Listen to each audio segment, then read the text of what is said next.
Fala, Velozes! Tudo bem com vocês? Sejam bem-vindos ao Fórmula Veloz, o seu encontro semanal com a Fórmula 1, toda segunda-feira. Se você gosta de Fórmula 1, não perde tempo. Se inscreve no canal, ativa o sino para receber as notificações de novos vídeos e, se você gostar do vídeo, deixa o like, que isso também é muito importante para o nosso crescimento, beleza?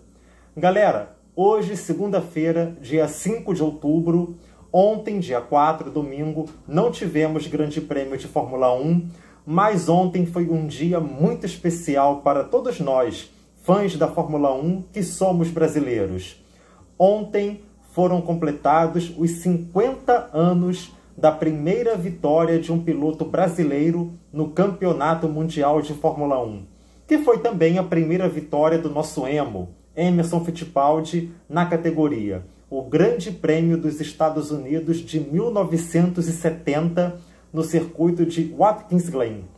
Como se não bastasse toda esse marco para o nosso automobilismo, além disso, a vitória de Emerson Fittipaldi lá naquele GP é muito importante para a história da Fórmula 1 como um todo, porque foi graças a essa vitória de Emerson, somada com o resultado do então piloto da Ferrari, Jack Ickx, que chegou fora do pódio, abaixo da terceira posição ao final da corrida, que o austríaco Jochen Rindt, que havia morrido cerca de um mês antes do GP dos Estados Unidos, nos treinos para o Grande Prêmio da Itália, em Monza, foi consagrado como o primeiro, e até hoje o único, campeão póstumo da história da Fórmula 1.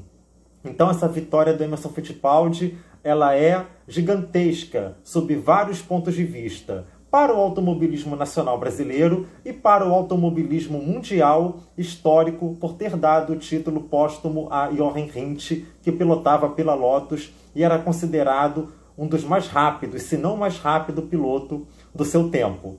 Galera, eu quero apresentar para vocês aqui, não sei se todos conhecem, a autobiografia do Emerson Fittipaldi, que foi lançada aqui no Brasil pela editora Objetiva no ano de 2003, Emerson Fittipaldi, Uma Vida em Alta Velocidade, um depoimento do emo a Peter Goldenbock, tá?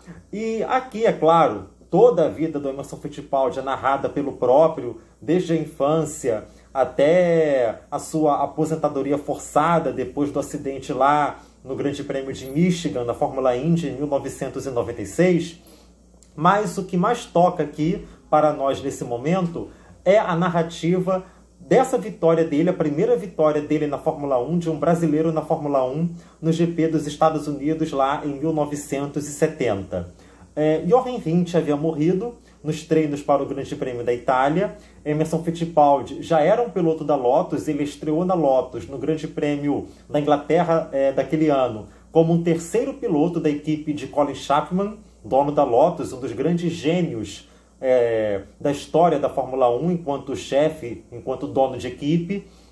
E após a morte de Jochen Rindt, Emerson Fittipaldi conta na autobiografia que tinha muito medo, ele não estava preparado para ser o piloto número 1 da Lotus, não tinha ainda experiência suficiente na Fórmula 1, e, na verdade, ele conta que estava esperando mesmo o bilhete azul do Colin Chapman, que havia decidido tirar a Lotus das duas corridas posteriores ao GP da Itália, mas havia decidido voltar ao Grande Prêmio em Watkins Glen, nos Estados Unidos. E aqui, eu vou ler aqui no vídeo um trecho bem pequeno dessa narrativa lá do GP americano daquele ano.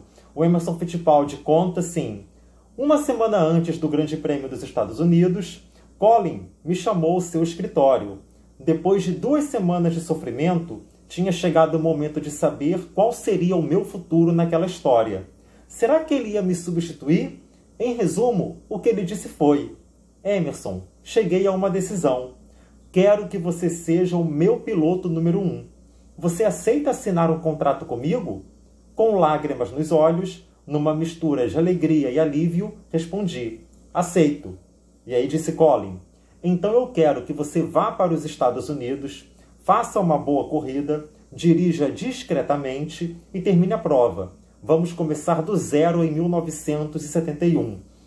Mas o Emerson conta na autobiografia: Eu não tirava da cabeça que, se vencesse a prova, transformaria Jochen Rindt no primeiro piloto da história da Fórmula 1 a ser campeão mundial póstumo. A imprensa especializada fez questão de me informar. Se eu vencesse e Jack Ickx, da Bélgica, terminasse atrás do segundo lugar, Rindt seria o campeão. E Emerson Fittipaldi conta que ele fez um bom treino de classificação, largou na terceira posição do grid, a pista estava meio seca, meio úmida, Emerson caiu para a 8ª posição nas primeiras voltas, depois se recuperou, e ali ficou uma trinca de pilotos liderando a prova. Jack Stewart, Pedro Rodrigues, do México, e o próprio Emerson Fittipaldi. E um pouquinho mais adiante, o Emerson narra isso. Tá? Jack Stewart assumiu a liderança da prova, com Pedro Rodrigues, do México, em segundo, e Ickx em terceiro. A pista foi secando, Clay Regazzoni e Chris Amon tiveram que parar para trocar pneus e subir para o 4º lugar. E na primeira metade da corrida, mantivemos essa ordem: Stewart, Ickx, Rodrigues e eu. À medida que a corrida progredia, subi minha posição e fiquei atrás somente de Pedro Rodrigues. Faltando 8 voltas para o final da corrida, ele, o mexicano, de repente, teve que entrar no boxe para abastecer. Eu não conseguia acreditar. O meu sonho de vencer uma corrida de Fórmula 1 estava prestes a se realizar. E com minha vitória, Jochen seria campeão. Depois da última curva em Watkins Glen, continua Emerson, passa-se pelos boxes e pela linha de chegada. Quando recebi a bandeirada, olhei para trás e vi Colin Chapman pulando e jogando para o alto seu boné preto, tipicamente inglês, como sempre fazia para comemorar as vitórias da Lotus. Foi esta imagem de Colin Chapman que ficou marcada para sempre em mim. Ele tinha jogado boné para Graham Hill, Jim Clark e Jochen Rindt. E agora lá estava Colin, jogando o boné para mim, sentado no carro, enquanto cruzava vitorioso a linha de chegada, as lágrimas começaram a escorrer dos meus olhos. É uma narrativa bastante tocante para todos nós que somos brasileiros fãs da Fórmula 1. Eu lembro que há alguns anos atrás eu li numa revista sobre automobilismo que nós que nascemos depois dessa primeira vitória de Emerson Fittipaldi, a gente pode tentar ter uma noção do impacto que essa vitória, que as primeiras conquistas do Emerson Fittipaldi tiveram no Brasil na Fórmula 1, comparando com as conquistas de Gustavo Kuerten no tênis, no final dos anos 90. Aquele atleta que introduz aquela modalidade esportiva, até então desconhecida ou pouquíssimo conhecida, no Brasil. O impacto que isso teve no Brasil. E Emerson Fittipaldi aí se tornou, fora do futebol, o grande herói nacional esportivo naquele momento.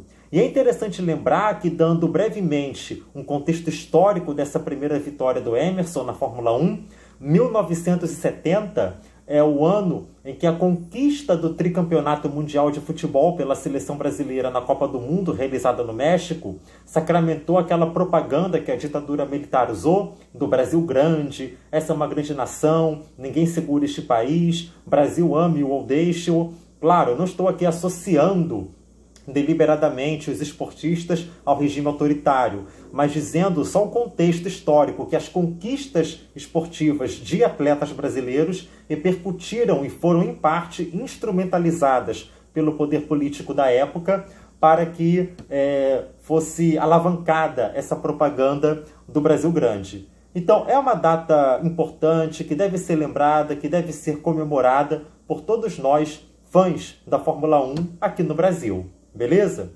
Espero que vocês tenham gostado do vídeo. Um grande abraço e até a próxima semana comentando o grande prêmio lá do circuito de Nürburgring, na Alemanha. Um abraço, até lá, valeu!